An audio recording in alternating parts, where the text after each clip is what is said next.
as the FIA is reportedly furious with several F1 teams, especially McLaren, for exploiting a technical loophole related to the Mini-Drs. And with me to do that is John, Mustafa, and Kule. You guys are welcome to the show. So now the FIA is furious because marketing will go down. Yesterday, someone said that in a week or two, McLaren will disappear. What they meant was that the season is over. Hopefully, it's not over. And remember, remember we talked about the fact that the FIA was going to be testing the back wings for this race because Red Bull was complaining about some teams were using the DRS. Yeah. And the FIA say we'll look at it and we'll take several weeks to decide. They didn't even take several weeks to decide. They said immediately they're going to test. And here's what's going to happen. There's a slot gap that McLaren is using on its wing, which we've already heard about, which is a loophole, and it has a 20 millimeter flexibility. They said that by China, it has to reduce to 0.5 millimeters. And no, 2 millimeters to 0.5, that's 1/4. Then the next race, it has to go to 0.25, that's 1/8, which means they'll have only 1/8 of the flexibility that they now have in their wing. And for the FIA to say that they are furious, that shows me that right now, it's a news story, but for them to say that, it means that what they're saying is that these teams have really, because they wanted to give them the benefit of the doubt. They said what that means, based on that language, for them to say they're furious, they're saying that this is unfair and it's absolute cheating. And as Mr. Johnny said, well, repeat what you said, Mr. Johnny, about your concerns about how much of a difference this will make. What do you think, Mr. Johnny?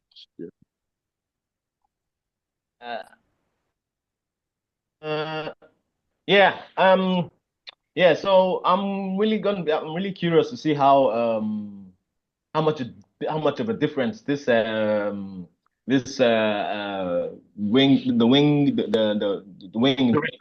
in their speed. Yes, because they're really fast. They're really, really fast. During the race, everybody thought that Verstappen's tires actually they were wearing out.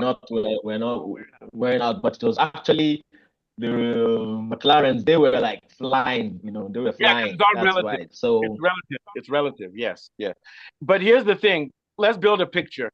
McLaren last year had the Mini-Drs and they were blowing people out.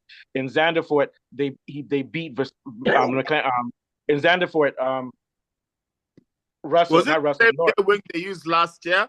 Let me finish. They had a DRS wing, and at the height of their powers, Norris beat Verstappen by 20 seconds. Then they said they took it away. They took away that wing because the FIA was complaining.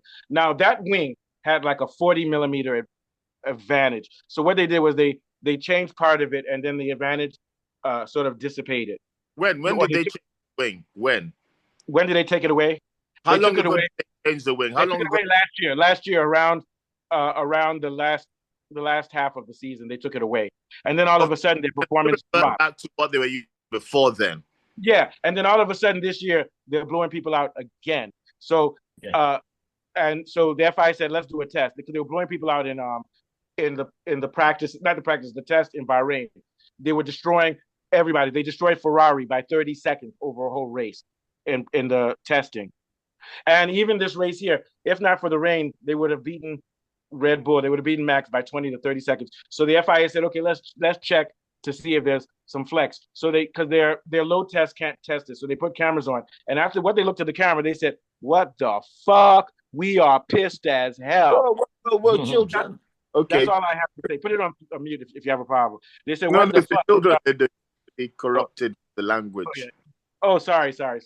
We are pissed. We are annoyed as God knows. Okay. So what are your thoughts about this, Falabi? I guess they did something. McLaren designed their rear wing so that certain parts, like the top flap, could bend slightly when the car was going very fast, especially in Melbourne. They made it in such a way that it was able to stay within the FIA legal limits during the test. But in real racing conditions, the wing flexed just enough to reduce the air resistance and drag. Now, this helped them to go faster on the straight without losing too much grip or downforce around the corners. And it gives them an amazing amount of downforce. Yes.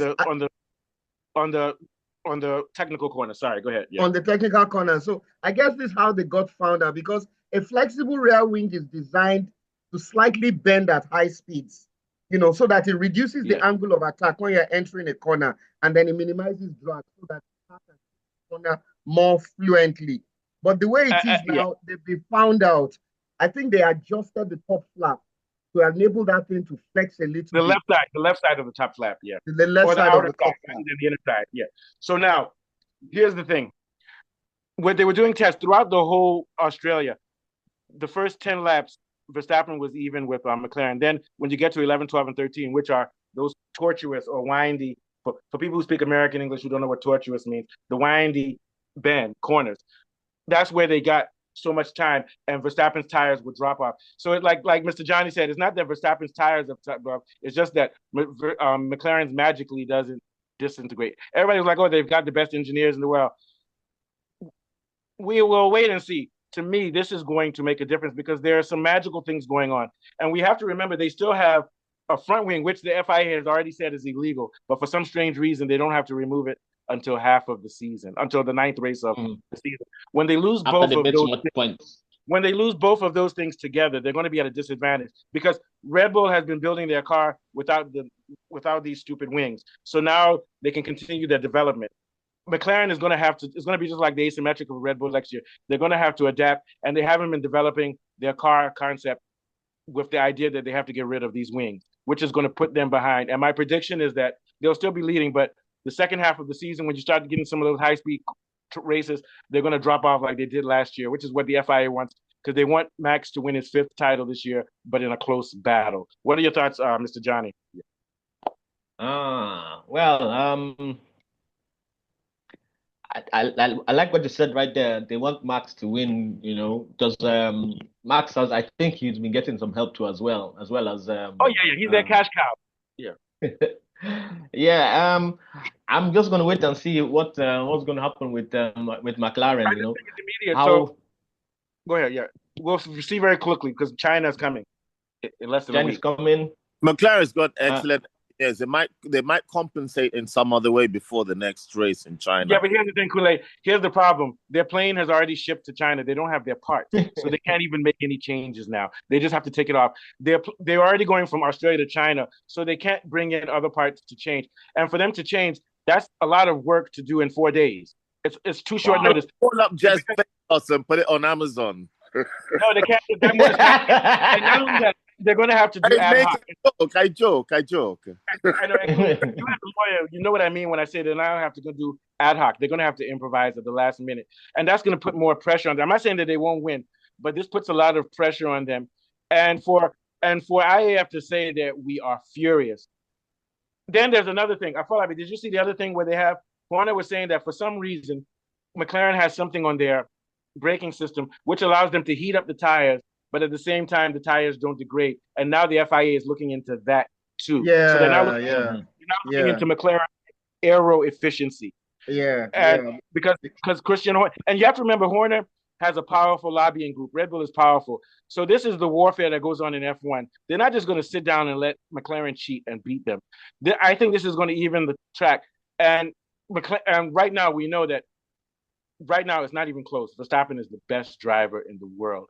And this is a big blow to McLaren. Whether or not they win or lose this year, it's a big blow, and it's very big. What are your thoughts, Kunle?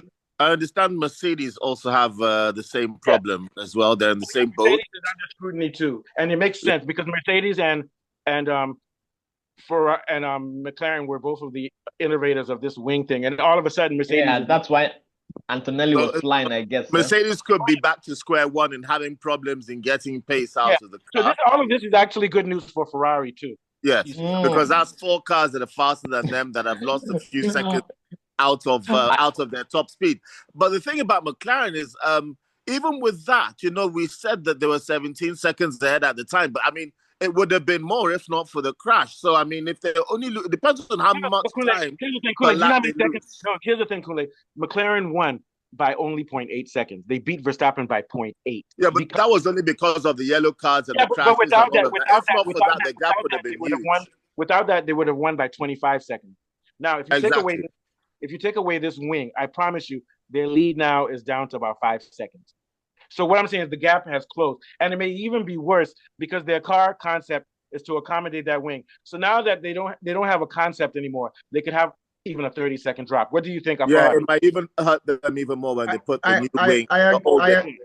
I agree yeah, with because you. they haven't planned for it, so they're going to have to rebuild their car. It's going to affect the entire structure of the car, not just putting a wing on and losing 0.2 seconds. Damage could be worse. If they get caught with this brake system, which because Christian Horner said that there's a trade-off. If you improve the warming of the tires, then that affects the tire degradation. If you improve the tire degradation, then it makes the car not warm up enough. If they get caught with that, oh my God! Because remember, they came from nowhere. They've been nowhere all these years. Then all of a sudden, they win constructors last year. What are your thoughts, Afolabi? Yeah, basically, I feel the way it is now, I'll be curious to see how they set up for China, because they had to set their car up. It was like a balanced aerodynamic setup for Melbourne. Because if you look at the Melbourne tracks, it has everything, like you rightly mentioned. There are fast straights, there are slow medium corners, and then there are a lot of undulating, bumpy surfaces. So they were able to tune that car for all these all these things. So what I feel is that the flexi rear wing thing gave them advantage in almost everything. Now, when it reduces the resistance due to downforce, it also reduces the tire wear due to degradation. So in this particular track, I think they had everything going for them because of the balanced aerodynamic setup they put into this car.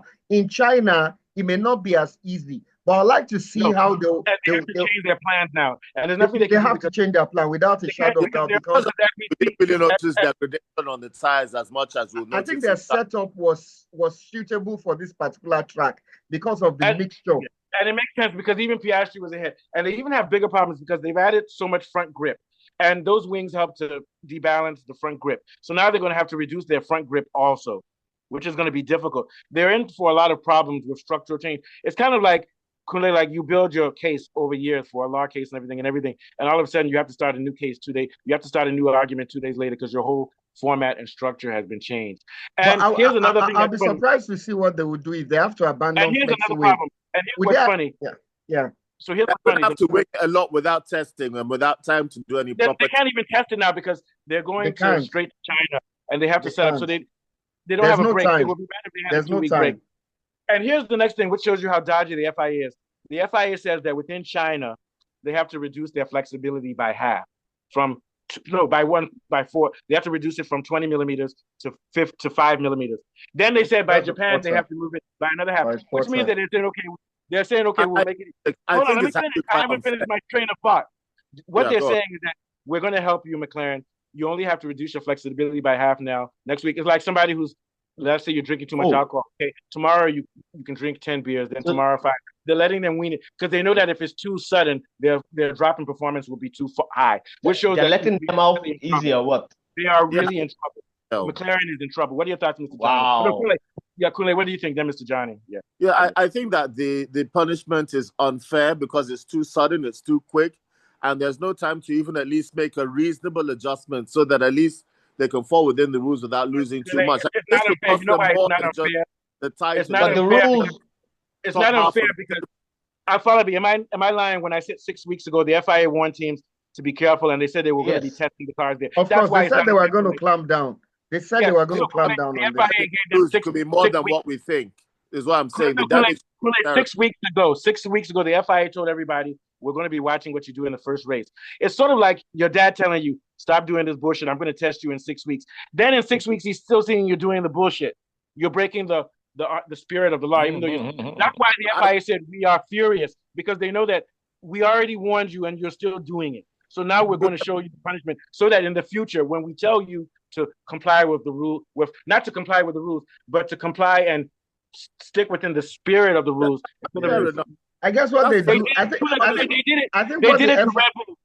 Hold on, last thing. They did it to Red Bull last year. I remember when they told Red Bull immediately remove your asymmetric device. Asymmetric device, yes. So when they were in trouble, they could have had a fairer punishment, like when you change your engine or you change your car, and they say, okay, the next race you have a 10 space penalty or something like that, and then before the next race you now have a reasonable time. They're being fair because they haven't punished them. They told them that if you do it on the next race, you're going to lose points. So what that means is they haven't punished them. They've told them you better fix this by next race, and they even were fair. And they're fair because they told them reduce it small this week. The next week reduce it small again. Is that not fair, Mr. Johnny? Do you think that's fair? There's no way to them to check or test whether the reduction is more than too much damage to the car. If they're giving them a penalty, like everybody knows the rules. They did this to Red Bull too, and that's why Red Bull fell. They did it to Red Bull too. So to me, they're being consistent because Red Bull dropped after they banned their asymmetric. So they're being consistent. FIA is being consistent. In fact, they're being too fair. You know why? Because they're giving McLaren 9 weeks to remove his front wing. Exactly. They're being too fair to McLaren. They're being too fair. I think the view. Go ahead, Mr. Johnny. Let Mr. Johnny go. Yeah. Oh yeah. Well, I just think that maybe the reason why they are being a bit fair is because McLaren is. They're not breaking the rules, but they're now also playing by the rules. So they're like, in between. What they're doing, they're breaking the spirit of the rules. That's so they can't really punish them outright, but then they can't really, So that's why I think that's why. So and McLaren, they always, I say they always come up with all types of tricks. I don't know if anybody. You were talking about the wings. What did they call it back in the day with Häkkinen? They called it. There was some kind of. They didn't call it DRS. But there was some kind of same thing. It's something like, I forgot what it was. Elasticity something. Elasticity. There was also something they did with the tires, with the braking, that each tire had like its own individual braking. That's what Red Bull was using, asymmetric device. You see, but McLaren actually, McLaren Mercedes had it back then with Häkkinen won. He beat Schumacher twice. That's why he beat Schumacher. They asked them to take it off, But now I think that thing is very interesting because each tire breaks at different points. You know what they call it? Hey, I'm not a mechanic, but you know what they call it? Differential brake. Differential braking system. I'm doing my homework. It's called differential. So that way you don't worry about balancing when you drive. Yes, it's like a computer that makes everything balanced. Yes, like front left tire slows down much quicker than the right one. I mean, it makes the adjustment so that you can enter the. That's what Red Bull was using last year, and they banned it. Probably you remember that, right? Yes, I do. Yeah, what I feel is that if they notice that McLaren becomes a serial offender, they might just make their criterion for punishment stricter. And I believe that McLaren will have no choice but to ditch the flexi wing thing. And if they do that, it will affect their top speed advantage. But because they still have a very strong baseline car, before we begin to see any sharp difference in their performance, maybe mid-season. That's my guess. They can't adjust. They just have to get the old front wing from the last time they got away with. Yeah, but once they do that, they're not going to have the whole car a lot more. But then they won't have the same speed, though. They won't have because it's more rigid. The front wing that they're going to have to now move towards, and the back wing is more rigid, which means they won't have. They're going to lose more than 0.2 seconds, is what I'm thinking. They're going to lose more. They're going to lose a lot. But meanwhile, Verstappen and Red Bull are working hard on setup every week and doing it the natural way because they have no choice, because they got caught cheating last year. So it's like getting caught cheating last year was a blessing for Red Bull because now they're ahead of the rest of the teams in natural balance. What do you think, Afolabi? Yeah, I agree with you. And Red Bull too has really mastered this flexible front wing thing. It's just that they always seem to focus on one thing and then they ignore the others. They don't have a balanced car. They seem to always focus on one thing and put all their energy in that thing. When it comes to flexible front wings, I dare say even Red Bull is more of a pioneer than McLaren. But when they do their own, they usually have balance issues and stuff, and they try to get away from that by introducing the asymmetric stuff. But when they got found out, they didn't have any clue what they had to do. All right, guys, we got to get out because we have a football show in 30 minutes. Now, wow, the Ferrari almost never gets into trouble in these things. Oh, yeah, the Ferrari doesn't cheat. They don't cheat. That's why they don't. That's why they don't cheat, or because everybody just does. Ferrari don't cheat. That's why they're losing, because they don't cheat. I'm being serious. I'm not being funny. All right, guys, we have 15 minutes for the football show. Very good show, guys. Thank you very much. I'm going to send I'm going to send you guys extra suya chopo for this one. All right, cool. Bye-bye. Okay. Bye.